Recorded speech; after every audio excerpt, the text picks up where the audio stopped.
Ya, kita sudah membahas ya bahwa persekutuan orang kudus itu uh, adalah suatu akibat ya. Persekutuan orang kudus itu adalah suatu akibat daripada persekutuan kita dengan Allah, yaitu vertikal menghasilkan horizontal. Jangan dibalik ya, bukan horizontal menghasilkan vertikal, tapi vertikal menghasilkan horizontal.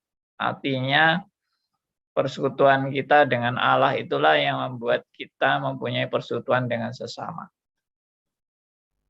Persekutuan kita dengan Allah yang sudah dipulihkan itulah yang membuat hubungan kita dengan sesama dipulihkan. Hubungan kita juga dengan seluruh ciptaan dipulihkan. Artinya bisa diterapkan sebagaimana seharusnya. Hubungan itu diterapkan sebagaimana seharusnya. Ya, contohnya misalnya dulu kita itu menganggap dunia itulah Allah kita. Ya, dunia dengan segala kenikmatannya, dengan segala tawarannya ya yang menggiurkan, itulah yang menjadi Allah kita. Tapi sekarang setelah dipulihkan hubungan kita dengan Tuhan, kita sadar bahwa dunia bukan paling utama dalam kehidupan kita. Dunia itu justru hanya sebagai alat saja yang kita gunakan untuk tujuan yang mulia. Nah, jadi itu difungsikan, hubungan itu menjadi berfungsi sebagaimana seharusnya. Kalau dunia yang menjadi Allah kita berarti fungsinya tidak sebagaimana seharusnya, itu berarti salah fungsi atau salah diterapkan, salah diaplikasikan. Ya, yang benar bukan dunia yang kita sembah, tapi Allah yang kita sembah. Lalu kalau dulu dengan sesama kita memperalat sesama untuk kepentingan-kepentingan individu kita. Tapi setelah hubungan kita dipulihkan, maka sesama itu bukan untuk diperalat bagi keuntungan-keuntungan kita, tetapi sesama ini adalah saudara-saudara yang kita perlu untuk melayani, perlu untuk mengasihi mereka, perlu untuk membangun ya supaya mereka juga mengenal kebenaran-kebenaran yang sejati. Nah, itu hubungan dipulihkan seperti itu. Ya, puji Tuhan. Bukan berarti lalu kalau sudah di dalam Kristus lalu tidak ada musuh lagi, semuanya teman, semuanya baik-baik, ya. Hubungan semuanya menjadi harmonis semua, enggak juga ya. Ada hal-hal yang kita malah mungkin gara-gara kita bersama dengan Kristus, hubungan kita malah makin jauh.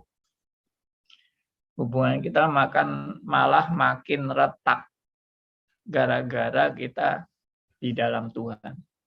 Contohnya ya setelah kita di dalam Kristus, maka orang-orang yang tadinya mengajak kita untuk menikmati dunia, ya, untuk berkanjang dalam dosa, itu kita sudah nggak mau. Berarti kita sama mereka sudah nggak bisa harmonis lagi hubungannya. Dulu, wah, sama-sama menikmati, sama-sama rusaknya, sama-sama duniawinya. Nah, sekarang setelah di dalam Kristus, hubungan saya sudah nggak bisa lagi mengikuti ajakan-ajakan mereka, dan itu akhirnya membuat hubungan kita memang renggang. Karena kalau saya terus-menerus bergaul dengan mereka, juga saya akan terbawa oleh kebiasaan-kebiasaan buruk yang dulu biasa kita lakukan. Sekarang kan kita sudah berubah, karena Tuhan sudah mencelikan mata rohani saya, Tuhan sudah menyadarkan saya, menginsyafkan saya, dan saya mempunyai persekutuan dengan Tuhan, dan persekutuan dengan Tuhan itu membuat saya punya persekutuan dengan sesama itu yang dipulihkan sebagaimana seharusnya atau difungsikan sebagaimana seharusnya. Ya, jadi bukan hanya sekedar berteman ya. Kalau berteman itu only suatu hiburan-hiburan saja, suatu yang fun saja buat saya. Tapi hubungan dengan sesama bukan untuk fun-funan ya, untuk bersenang-senang saja, tapi hubungan dengan sesama adalah saya saling membangun, saling mengingatkan, saling menasehati, ya, saling membagi berkat-berkat dalam firman Tuhan, dalam kebenaran, ya, bertumbuh makin dewasa, itu saling menguatkan satu yang lain dalam pertumbuhan rohani. Ya, nah itulah satu hasil yang nampak pada saat kita punya hubungan dengan Tuhan. Itu akhirnya seperti ranting yang melekat pada pokok anggur, akhirnya ranting itu berbuah, dan berbuah itu yaitu hasilnya itu. Berbuah itu apa ya? Hasil dari pekerjaan Roh Kudus dan menghasilkan hubungan yang tadi sebagaimana difungsikan sebagaimana seharusnya. Baik hubungan dengan sesama, hubungan dengan pekerjaan, hubungan dengan keluarga, hubungan dengan masyarakat, hubungan dengan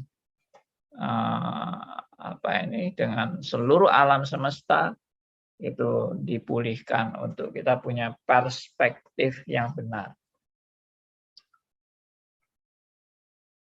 Ya, contoh lain misalnya bagaimana kita mengelola kita sebagai seorang misalnya yang punya keahlian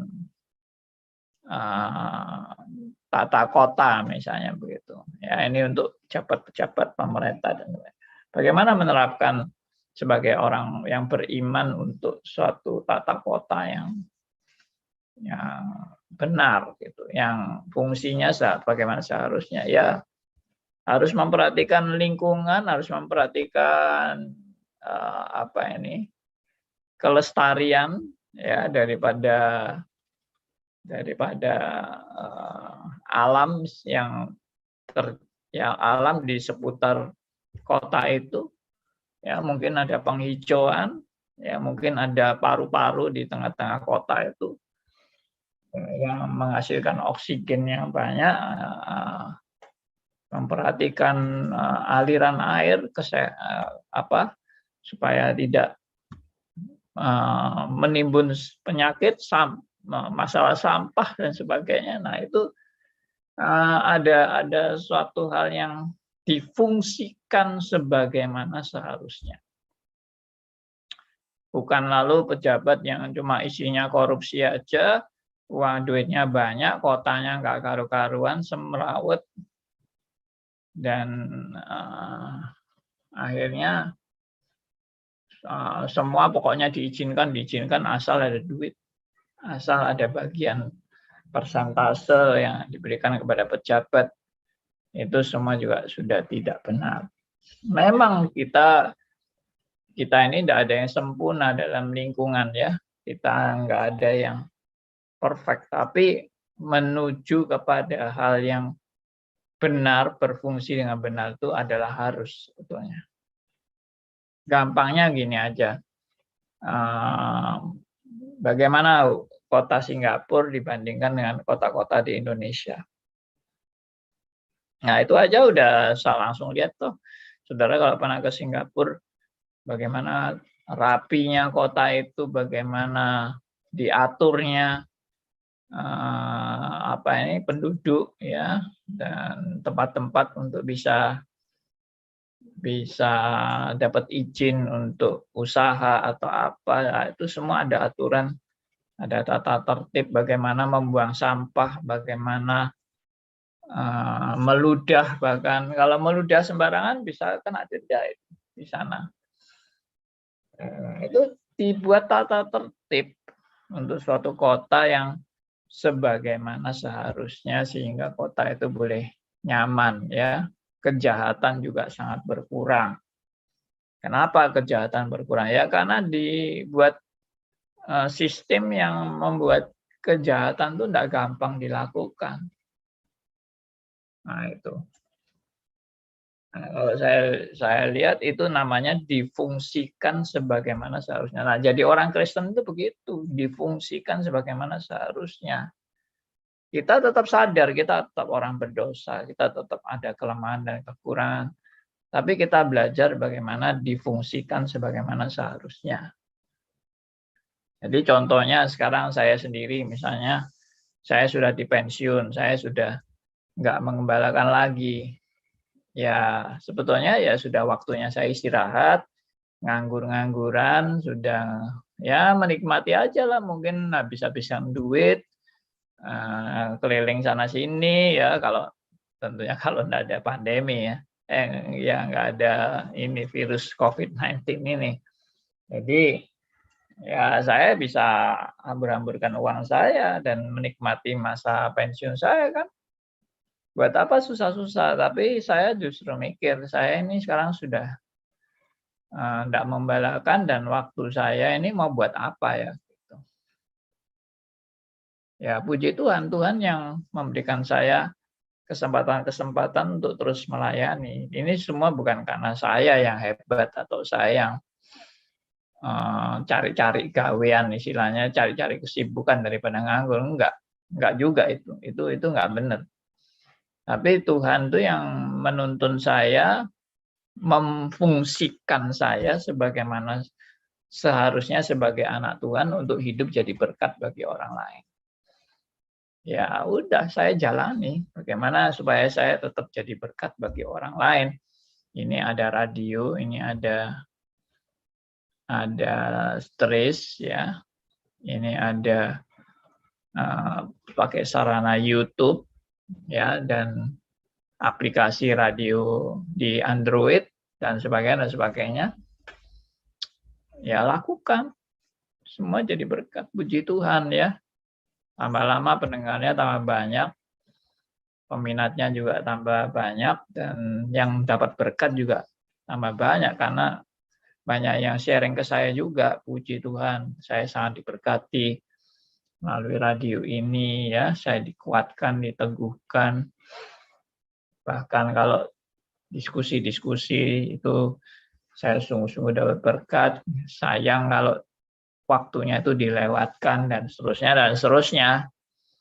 Ya memang pendengarnya nggak terlalu banyak sih, nggak viral sampai mungkin jutaan orang pendengar.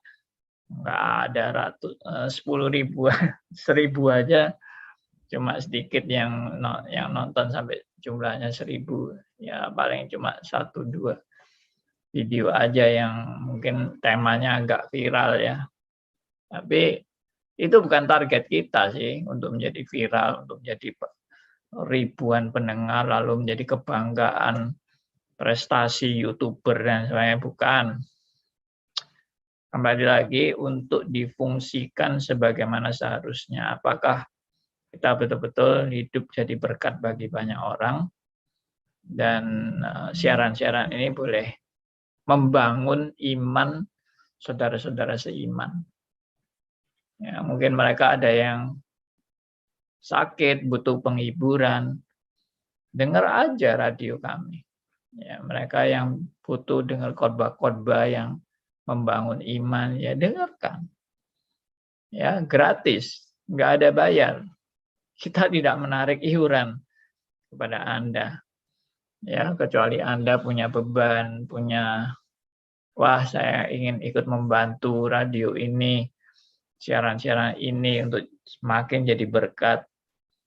Ya, itu yang terjadi memang. Banyak saudara-saudara yang sudah tergerak memberi persembahan untuk pekerjaan Tuhan. Dan ini bukan paksaan. Dan kami tidak juga mau menipu orang ya untuk mengeluarkan duitnya bagi kantong pribadi, misalnya nggak ada itu, nggak ada kantong pribadi, semua buat pekerjaan Tuhan. Dan pekerjaan Tuhan ya tentunya duit itu juga diperlukan untuk membiayai narasumber ya yang mengisi firman Tuhan, lalu juga menggaji karyawan, staff, full time staff, part time staff, ya kita juga perlu duit. Ya, lalu siaran 24 jam dengan butuh komputer yang running 24 jam, kemudian listrik ya, AC 24 jam. Karena ruang studio harus dingin terus. Nah, itu semua kan butuh duit. Ya. Ya, puji Tuhan banyak teman-teman yang tergerak hatinya dapat berkat melalui siaran ini. Nah, itu difungsikan sebagaimana seharusnya. Ya, semua difungsikan sebagaimana seharusnya. Puji Tuhan. Kalau saudara mau bagi-bagi berkat juga melalui radio ini, silakan broadcast ke teman-teman ya untuk siaran-siaran kita ini supaya juga jadi berkat. Nah, itulah persekutuan kita dengan Tuhan membuat kita boleh difungsikan sebagaimana seharusnya. Ya, saya percaya bahwa tidak ada anak Tuhan yang tidak berfungsi. Ya, tidak ada anak Tuhan yang dipanggil untuk diselamatkan untuk nganggur, untuk nggak ada kerjaan, untuk menikmati bagi kepentingan diri sendiri. Nggak ada. Kalau ada, itu pasti ditegur Tuhan, pasti dihajar oleh Tuhan untuk dia boleh sadar. Kalau Tuhan menitipkan saya uang ini juga mau buat apa? Itu juga saya harus pertanggungjawabkan di hadapan Tuhan. Bukan uang hanya untuk kepentingan pribadiku, untuk memuaskan nafsu kedaginganku. Ya, aku hanya menikmati ini untuk diriku sendiri, tapi nggak pernah mikir untuk pekerjaan Tuhan. Nah, saya melihat banyak anak-anak Tuhan yang sudah sadar, yang sudah mau belajar memberi, ya, menyalurkan berkat yang Tuhan berikan, ya, untuk menunjang pekerjaan Tuhan juga. Ya, bukan Tuhan butuh duit kita, enggak. Kalau kita bisa memberi itu juga kasih karunia Tuhan kan. Kalau kita bisa memberi buat pekerjaan Tuhan itu kasih karunia Tuhan. Ya, saya boleh ikut berbagian dalam pekerjaan Tuhan. Itu suatu privilege buat saya, suatu hak istimewa buat saya untuk saya boleh dilibatkan dalam pekerjaan Tuhan melalui uang saya, melalui sumbangsi saya, melalui doa saya, dan macam-macam dukungan lain. Kita masih banyak butuh teman-teman yang mendukung siaran kita ini. Ya, karena siaran kita ini bukan siaran yang hebat, bukan siaran yang sempurna, karena masih banyak kelemahan di sana sini. Ya, rekamannya, lalu editannya, kan rekaman itu juga harus diedit, harus diolah kembali, ya, dipotong mana yang perlu, mana yang nggak perlu. Wah, itu pekerjaan yang semuanya membutuhkan waktu, membutuhkan perhatian yang sepenuhnya, nggak bisa dilewati gitu aja. Ya, puji Tuhan. Ya, ini semua karena apa? Karena persekutuan kita dengan Allah. Itu mengakibatkan kita punya beban untuk mengerjakan pekerjaan Tuhan. Ya, kalau kita tidak punya persekutuan dengan Allah yang benar, lalu kita sibuk terus dengan tanda petik yang namanya pekerjaan Tuhan. Pekerjaan Tuhan tanpa persekutuan dengan Tuhan itu nilainya 0. Ya, saya ulangi ya. Kalau meskipun Anda terlibat dalam pekerjaan Tuhan, yang artinya pekerjaan Tuhan itu adalah Anda giat di gereja, Anda mungkin giat jadi anggota paduan suara, untuk pembesukan, untuk PI, untuk segala macam kegiatan gerejawi, ya, Anda ikut. Itu nilainya 0. Kalau Anda melakukan itu tidak bersumber dari persekutuan Anda dengan Tuhan. Ya, karena nilai kekristenan itu bukan aktivitas. Nilai kekristenan adalah bagaimana Anda mengenal Tuhan. Bagaimana Anda berelasi dengan Tuhan. Dan bagaimana Anda dengan kedekatan dengan Tuhan itu, Roh Kudus bekerja untuk menghasilkan buah roh melalui kehidupan Anda. Jadi semua kegiatan itu disebut buah roh. Buah roh itu berarti hasil pekerjaan Roh Kudus dalam hidup Anda. Bukan karena Anda yang berusaha, bukan karena Anda yang hebat, tapi karena kasih karunia Allah. Karena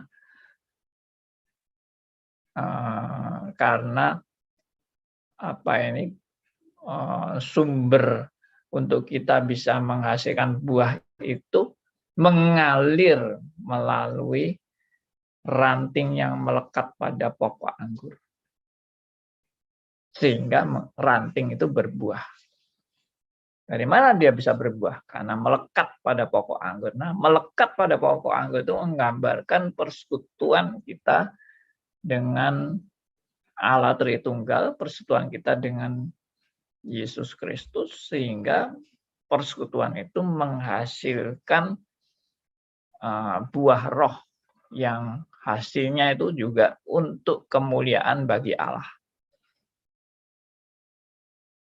Ya, kegiatan-kegiatan yang di luar persekutuan dengan Allah, maksudnya kegiatan-kegiatan rohani yang di luar persekutuan dengan Allah, nampaknya bisa hebat, nampaknya bisa dipuji-puji manusia, tapi yang dipuji bukan Tuhan, yang dipuji adalah manusianya.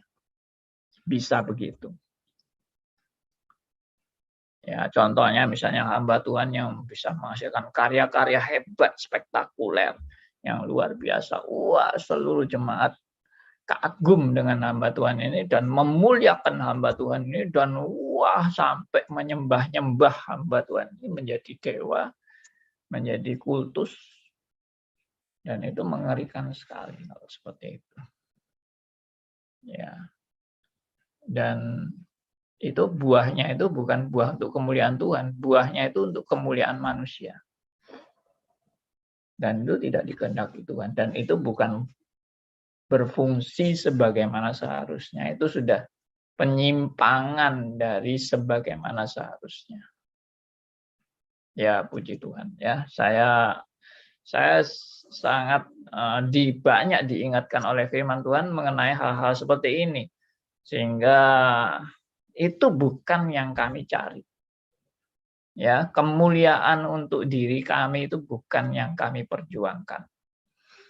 Yang kami perjuangkan adalah karena Roh Kudus sendiri yang menyadarkan dan menginsyafkan kami bagaimana kami boleh hidup jadi berkat bagi orang lain. Supaya orang lain boleh bertumbuh dalam kebenaran. Nah, itulah buah roh. Supaya orang lain bertumbuh dalam kebenaran. Supaya orang lain boleh mengenal Tuhan yang benar. Supaya orang lain boleh menyadari akan nilai-nilai tujuan hidup dalam hidupnya. Supaya orang lain boleh dikuatkan dan diteguhkan menghadapi berbagai pencobaan. Dan seterusnya, dan seterusnya. Ya, nah itulah sebetulnya persekutuan kita dengan Tuhan menghasilkan persekutuan kita dengan semua saudara seiman. Nah, persekutuan ini ada contohnya, saudara ya. Memang segala sesuatu itu Tuhan tuh juga kasih contoh kepada saudara dan saya. Contohnya siapa? Persekutuan yang paling indah dan paling dekat. Siapa contohnya? Ada yang mau kasih pendapat? Persekutuan yang paling indah dan paling dekat itu siapa contohnya? Allah Tritunggal, Pak. Yes. Ya, jawaban yang sangat tepat. Jadi kalau saudara mau cari gambaran persekutuan yang paling indah dan paling berkomitmen dan paling sempurna, dialah Allah Tritunggal. Ya, jadi enggak usah sulit-sulit cari teladan, enggak usah sulit-sulit cari contoh. Ya, Allah Tritunggal itu. Justru kalau melihat contoh ini, kita makin istilahnya minder. Ya, aduh, kalau gitu aku enggak ada apa-apanya. Jadi saudara juga jangan merasa saya ini sudah itu, saya sudah mengasihi sesama saya sudah dengan sempurna memperhatikan sesama saya sudah berkorban segala-galanya untuk sesama saya sudah menunjukkan suatu persekutuan yang indah dengan sesama saya. Enggak ada apa-apanya lah kalau dibandingkan dengan Allah Tritunggal. Makanya sekali lagi, reform itu justru penghancuran diri, maksudnya tidak membuat kita malah menjadi sombong dan merasa, oh aku sudah banyak berkarya, aku sudah begitu sempurnanya dalam menjalankan kasih Tuhan. Ya gombal lah itu. Ya gombal kalau dilihat dari persekutuan yang Allah Tritunggal yang demikian luar biasanya. Bagaimana Kristus itu begitu taatnya kepada Bapa. Itu aja kita udah rasanya sudah langsung minder. Maksudnya saya bukan apa-apa gitu. Dan mindernya ini jangan lalu makin menjauhkan diri dari Tuhan, enggak ya. Mindernya ini justru sadar enggak mungkin itu dengan kekuatanku sendiri. Maka untuk saya bisa mewujudkan itu, saya harus kembali kepada sumbernya. Bukan kekuatanku, tapi kembali kepada sumbernya, bukan mengandalkan kekuatanku. Itu poinnya.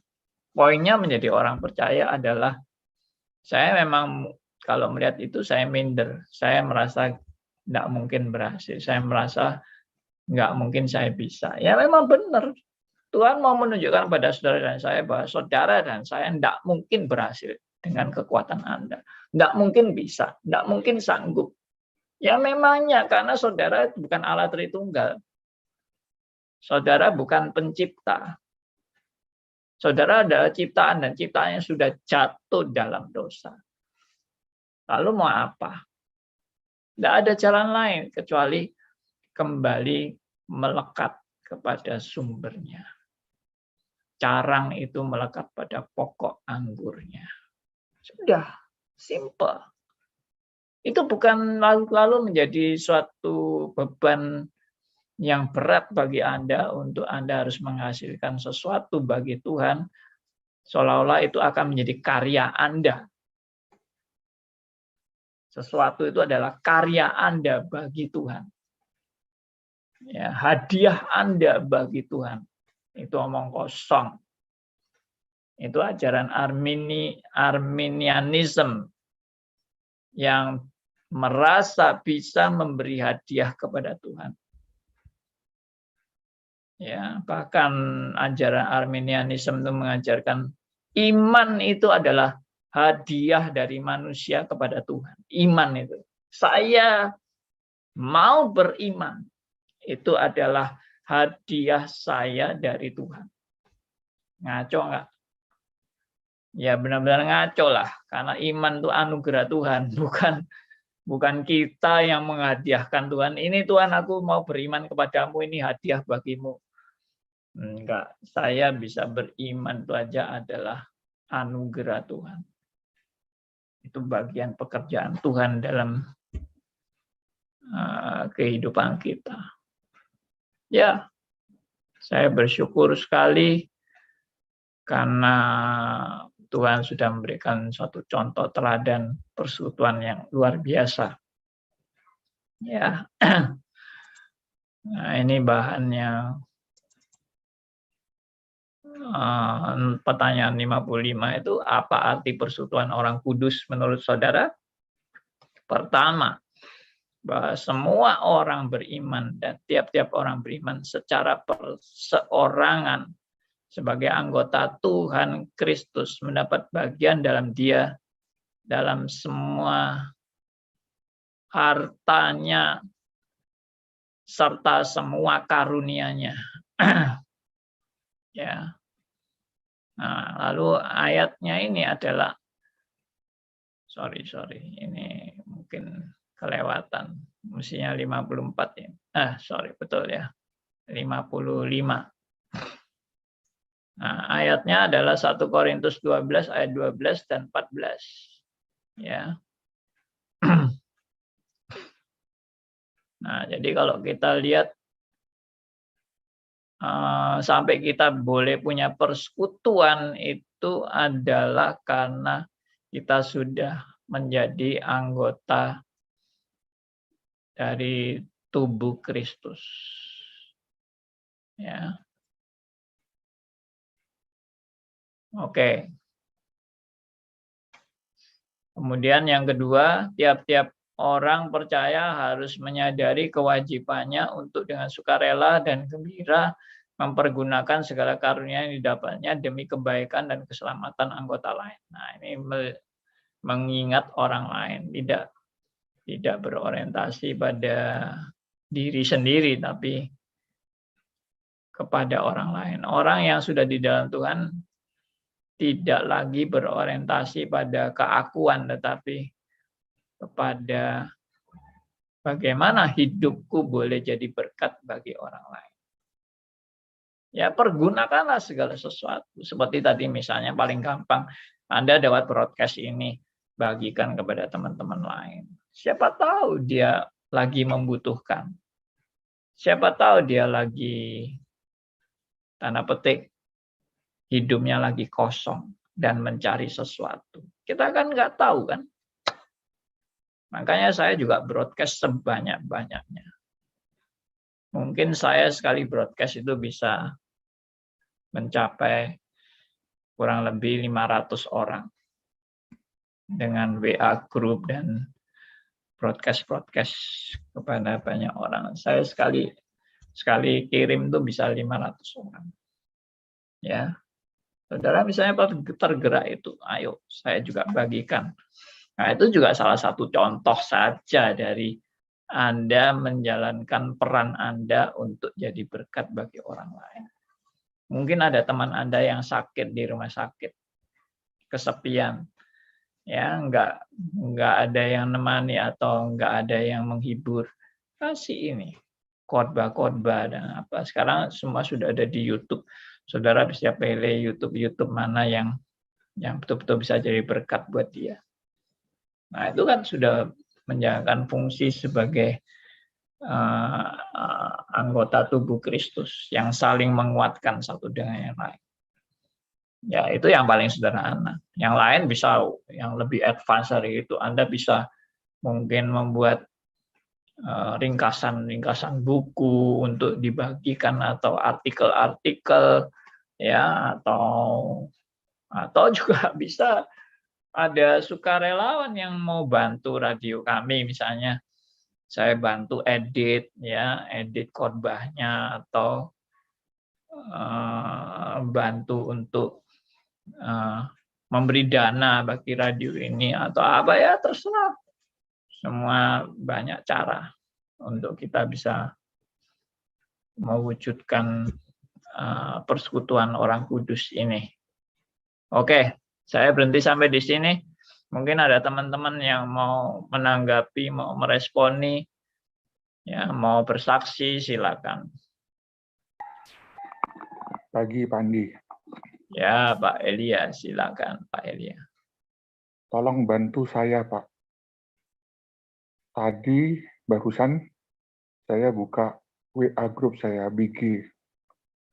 Kemarin saya ada mencuplik tentang satu konten yang saya sebut di jumpaan di Halim tentang kalau seorang ilmuwan yang belajar pengetahuan sekuler mengangkat ilmunya setara dengan Alkitab, maka Alkitab akan goyah dalam pandangannya dia.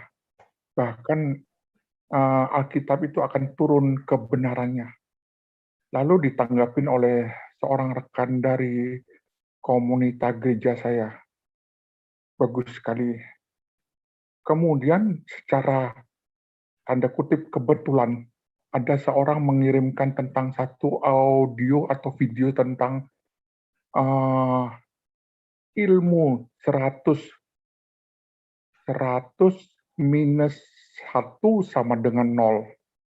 Diulas panjang lebar tentang kebaikan yang 100 karena kesalahan seorang saja itu, maka yang orang akan melihat kesalahan yang 1 dan menilai kebaikan orang yang itu akan menjadi 0. Saya langsung terpikir ada satu ayat yang mengatakan, kalau kamu tidak bisa melakukan satu saja perintah Allah, maka yang 99 itu akan dianggap 0. Ayat itu ada di mana, Pak? Saya ingin menjawab. Yakobus berapa, Pak? 2 ayat 10. Terima kasih. Habis saya pertanyaannya akan saya ambil ayat itu dan saya kirim kepada grup saya. Thank you. Yang kedua, Pak, saya tertarik kepada pertanyaannya Pak Andi tadi yang dijawab oleh Pak Arthur. Pertanyaan saya atau pernyataan saya ada di chatting, Pak. Thank you, Pak. Iya.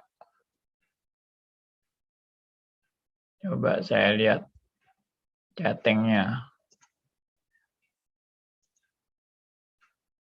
Persekutuan Allah Tritunggal bisa dipisahkan oleh dosa. Berarti dosa begitu hebatnya ya Pak, sampai bisa memisahkan sesaat saja persekutuan Allah itu, apalagi dosa terhadap kita ya Pak.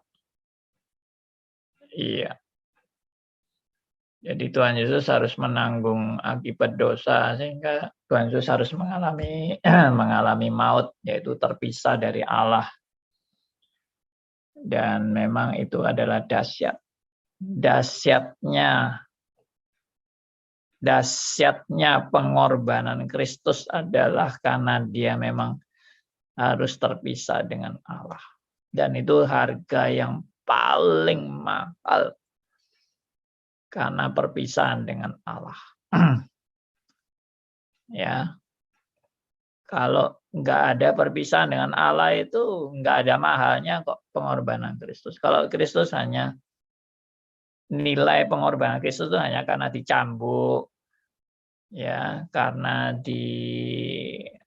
kasih mahkota duri, karena diludahi, karena dipukuli. Sebetulnya tidak ada istimewanya itu. Kenapa saya katakan tidak ada istimewanya? Karena banyak orang yang juga disiksa. Ya, banyak orang yang juga tubuhnya dipotong-potong, disayat-sayat, dipukuli, ditusuk-tusuk. Banyak orang. Bahkan dibakar hidup-hidup juga banyak orang yang dibakar hidup-hidup. Jadi pengorbanan Kristus bukan sekedar pengorbanan fisik. Saya tidak meremehkan pengorbanan fisik dari Yesus Kristus, tidak. Itu memang bagian daripada proses yang harus dialami oleh Kristus. Tapi mahalnya pengorbanan Kristus adalah karena dia harus berpisah. Karena dia sebagai anak Allah harus berpisah dengan Allah Bapa dan Allah Roh Kudus. Nah, itu yang saya sudah bilang ya, bahwa itu misteri yang tidak terpecahkan sepanjang zaman dan tidak bisa dianalisa dengan logika manusia. Jadi ya pokoknya kita tahu bahwa itu dahsyat gitu aja. Pokoknya kita tahu bahwa itu luar biasa. pengorbanan yang luar biasa mahalnya. Ya. Banyak orang yang menekankan pengorbanan Kristus hanya pengorbanan secara fisik. Kalau hanya itu yang ditonjolkan, mungkin orang lain bisa lebih bangga dari pengorbanan Kristus. Dia bisa bilang, aku lebih berat, fisikku dihabisin, dihancurkan lebih berat. Tulang-tulangku dipatahi. Kristus tidak dipatahkan tulangnya. Ya, ada orang yang sampai tulangnya dipatahkan, sampai lidahnya dipotong atau tubuhnya disayat-sayat, disobek-sobek, diadu dengan binatang buas, ya, dibakar hidup-hidup dan sebagainya. Nah, itu kan dahsyat sekali, itu pengorbanan fisik. Ada yang dipenggal kepalanya, Kristus nggak sampai dipenggal kepala. Ya, oke, itu nggak usah justru kalau menonjol-nonjolkan fisik itu malah tambah jadi mengurangi mahalnya pengorbanan Kristus. Mahalnya pengorbanan Kristus bukan pada pengorbanan fisik. Meskipun itu tidak kita remehkan juga. Tapi justru kalau kita hanya menonjolkan pengorbanan fisik, kita meremehkan pengorbanan Kristus yang paling mahal, yaitu berpisah dengan Allah.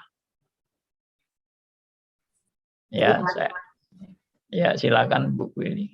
Jadi Pak Andi, kalau orang hanya melihat pengorbanan fisik daripada Yesus Kristus, itu berarti mereka hanya melihat fenomenanya, tapi mereka tidak melihat esensi yang Tuhan jalani, yang Tuhan Yesus jalani untuk supaya kita bisa diperdamaikan kembali dengan Allah. Benar. Itu ya Pak. Yes. Jadi bagaimana kita bisa diperdamaikan dengan Allah? Ya, karena Kristus sudah membayar hutang kita. Dan hutang kita bukan hutang fisik sebetulnya. Bukan penderitaan fisik hutang kita itu. Hutang kita adalah upah dosa adalah maut. Jadi Kristus mengalami maut untuk menggantikan kita yang seharusnya mengalami maut. Itu yang dibayar. Itulah harga yang mahal. Ya. Oke, ada yang lain teman-teman? Ada yang mau share atau mau membahas sesuatu? Ya, kalau enggak ada, kita baca ayat-ayatnya ya, yang tadi saya sudah share itu.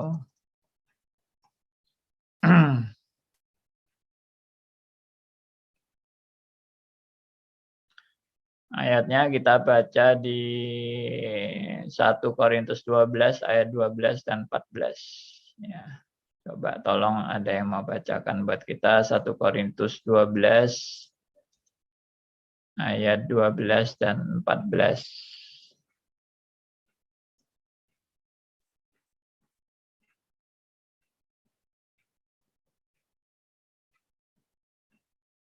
Silakan. Saya belum ini nih 1 Korintus.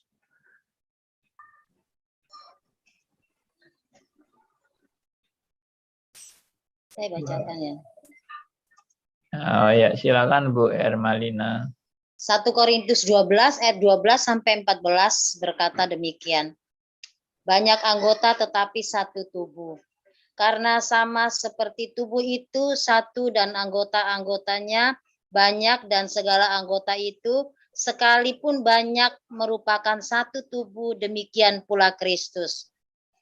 Sebab dalam satu roh kita semua, baik orang Yahudi maupun orang Yunani, baik orang budak maupun orang merdeka, telah dibaptis menjadi satu tubuh dan kita semua diberi minum dari satu roh.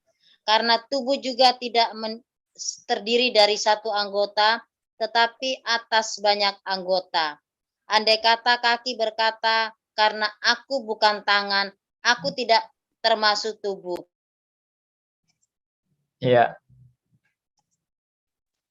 baik, sampai Andai 14 kata saja. telinga berkata, karena aku bukan mata, aku tidak termasuk tubuh. Jadi benarkah ia tidak termasuk tubuh? Ya, sampai ya, terima 14 ya. kasih. Ya, Jadi di ayat ini kita bisa melihat ya, kita ini adalah satu tubuh dalam Kristus dengan banyak anggota. Jadi kita tidak hidup sendiri. Kita adalah salah satu anggota tubuh Kristus, di mana anggota tubuh Kristus sangat banyak. Nah, karena itu orang yang sudah di dalam Tuhan harus punya kesadaran bahwa dia adalah dia langsung punya hubungan dengan anggota tubuh Kristus yang lain. Karena saling melengkapi. Satu dengan yang lain saling melengkapi. Ada tangan, ada kaki, ada hidung, ada mulut, ada mata, telinga, dan seterusnya. Semua anggota itu saling melengkapi. Jadi tidak ada, sekali lagi saya pernah bilang kan tadi, bahwa tidak ada anak Tuhan yang dipanggil oleh Tuhan untuk nganggur dan untuk tidak berfungsi. Enggak ada. Semua anak Tuhan dipanggil untuk berfungsi sebagai anggota tubuh Kristus, bukan untuk nganggur.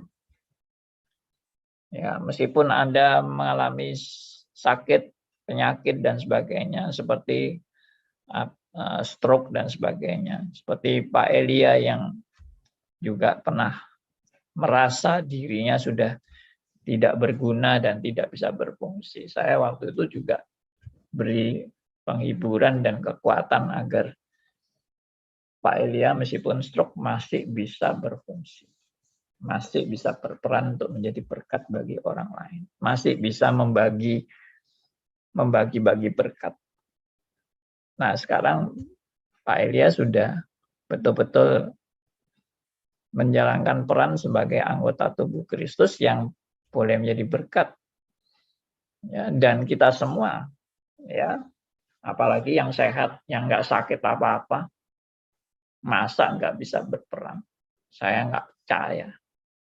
Semua kita ini anggota tubuh Kristus itu justru disanggupkan untuk berperan. Dan semua adalah untuk kemuliaan Tuhan, bukan untuk kemuliaan diri sendiri. Kalau sampai dia menjalankan peran untuk kemuliaan dirinya sendiri, berarti kan salah berperan. Itu pasti nanti akan ditegur Tuhan, diingatkan Tuhan. Ya, atau anggota tubuh yang lain saling mengingatkan. Jadi kalau saya misalnya juga salah berperan, saudara wajib mengingatkan saya. Ya, Pak Andi ini sudah salah langkah, atau Pak Andi ini sudah membangun kerajaannya sendiri, bukan untuk kemuliaan Tuhan lagi, tapi untuk kemuliaan Andi Halim. Nah, itu saya bersyukur kalau ada yang mengingatkan saya supaya saya tidak hilang, saya tidak lupa diri dan sebagainya. Tapi yang paling pasti mengingatkan kita adalah Roh Kudus. Tapi Roh Kudus juga bisa pakai saudara-saudara seiman untuk saling mengingatkan, saling mengevaluasi diri. Ya, nah itu yang kita berjuang bersama, bertumbuh bersama. Forum-forum seperti ini sangat indah karena kita bisa di-refresh kembali dengan firman, diingatkan kembali, oh arti persekutuan itu seperti ini, oh fungsi dari anggota tubuh Kristus seperti ini, oh sumber yang benar adalah seperti ranting melekat pada pokok anggur. Ya, saya harus kembali kepada persekutuan saya dengan Tuhan. Saya harus berelasi dengan Tuhan. Saya harus mengenal Tuhan dengan benar. Saya harus kembali kepada firman-Nya. Ya, dan dalam doa kepada Tuhan, doa yang submit, doa yang mau tunduk kepada Tuhan, doa yang Doa yang mau hidupnya diubahkan oleh Tuhan untuk makin teosentris dan bukan antroposentris. Ya, puji Tuhan. Oke, Pak Andi. Ya, silakan, Pak. Gimana? Saya lihat statementnya Pak Andi cukup bagus, Pak, untuk silakan revisi saya, silakan koreksi saya. Itu sesuatu yang sesuatu yang jarang dilakukan banyak orang, Pak. Justru kalau kita revisi orang atau sesuatu sama orang justru marah. Saya punya pengalaman, saya punya teman dari sekolah Ubaya itu dia punya jemaat yang ribuan, Pak, pendeta yang terkenal.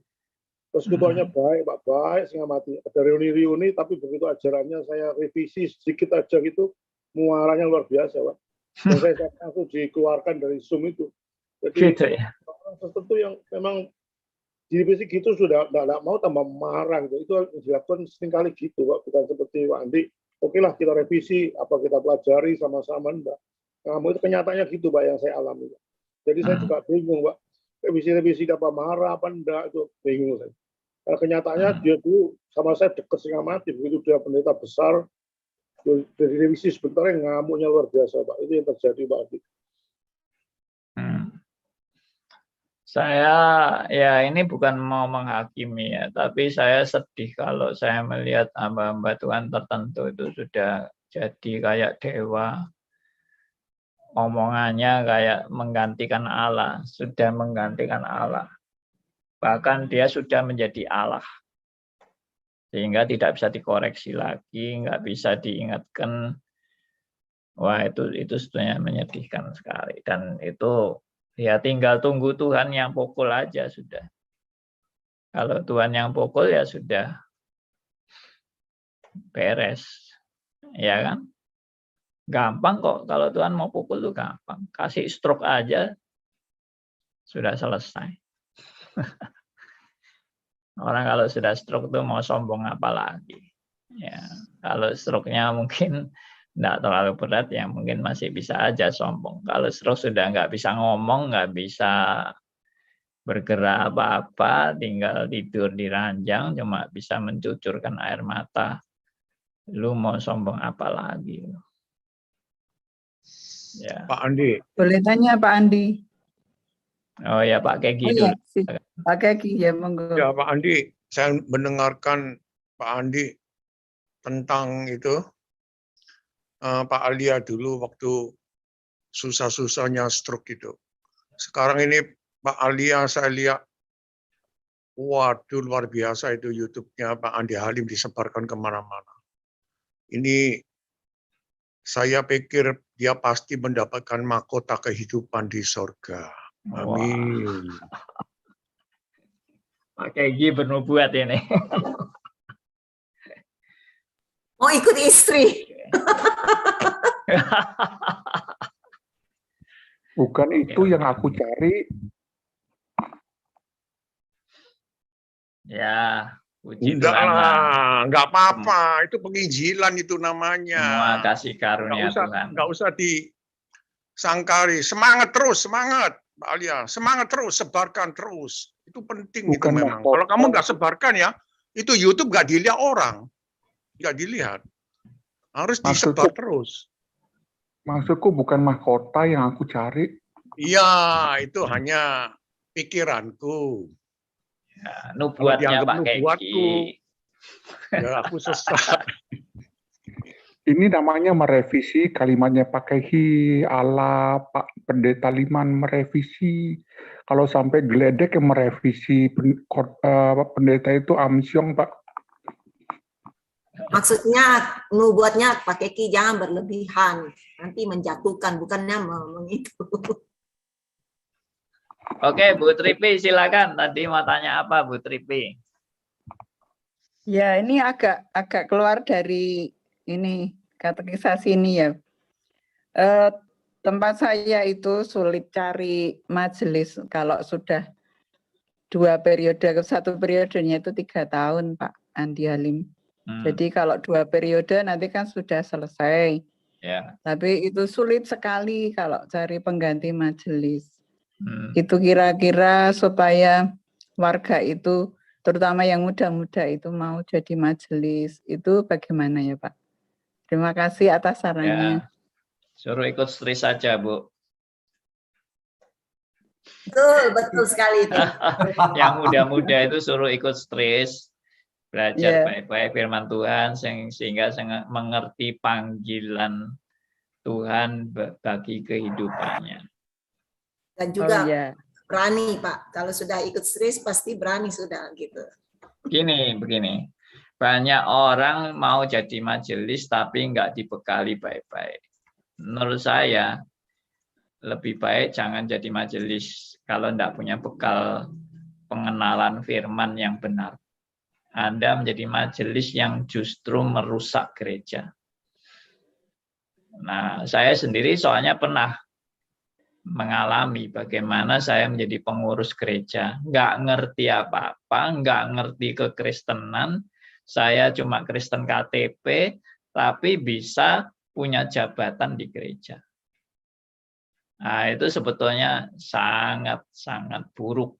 Meskipun kelihatannya baik, orang mau terlibat dalam pelayanan di gereja, wah ini indah, ini bagus. Tapi nggak ngerti apa-apa.